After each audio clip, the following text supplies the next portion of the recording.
So I have noticed that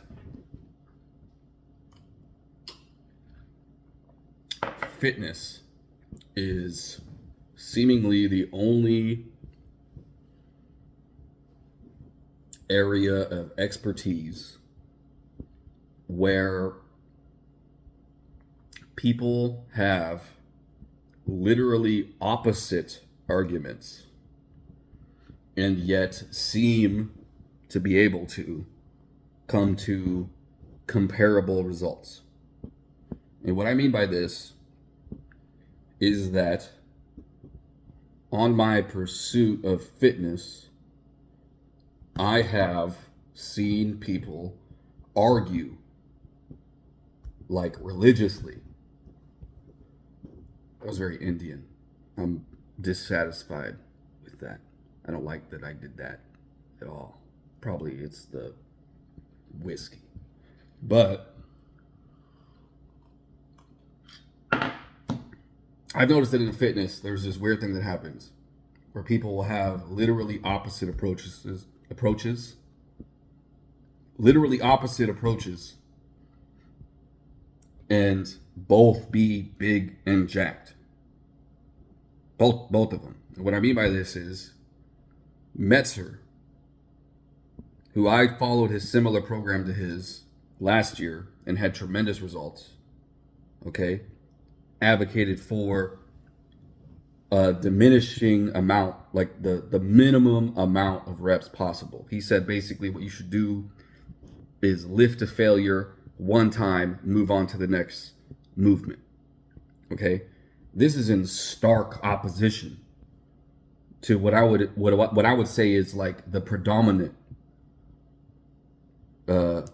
thesis, which is to maximize reps, to maximize numbers of sets. Most bodybuilders, I would say, do quite the opposite of that. It's like 2 hours in the gym, you're like this group, that, boom, boom, boom, a lot of fucking sets, a lot of fucking reps. But both these groups, and the Russians, they don't do a lot of reps. So it's more samples than just Metzer, but Metzer is one of like the Americans that have advocated for this. But my point is the outcome is still big fucking jacked guys that put regular folk to shame. So if this is the case, what is happening? Someone needs to figure out why it is that opposite methodologies both work. So what is actually going on? My monkey brain says it's simple, nigga. Just do stuff and the outcome will be good. Probably it's that, but I want to get more scientific about it. What the fuck is going on? Why is it that opposite approaches both seem to have a positive effect? And now I gotta so I did Metzer's shit where it's like, 12 reps max and heavy weight for a year, and had, like I said, tremendous progress. Tony can attest to this. My deadlift went from like 200 pounds to, honestly, at my peak, I definitely could have done 400 pounds. But I kind of missed the boat because I got hurt. But now I'm hurt. And so it's like, well, that's kind of a fucking argument for less weight and more reps, right? So right now I'm recovering, but I'm not trying to just sit on my fucking ass. And so I'm doing much more reps because I can do it. Right? Because when I go max out, my fucking back hurts.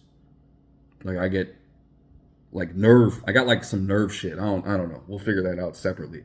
But my point is, both fucking work. And I've done both and had progress on both. So what's going on here? What do you guys think? What do you think it is? And I notice also, it pisses me off, no one's willing to take this kind of like just reasonable approach. Every time I bring this up, the reps guys are like, no, it's the only way. And I'm like, okay, so what about the people that don't do it like that and they're strong as fuck? The powerlifters. The powerlifters usually don't do a lot of reps, and they're the strongest people on earth. So what's up? Let me know what you think.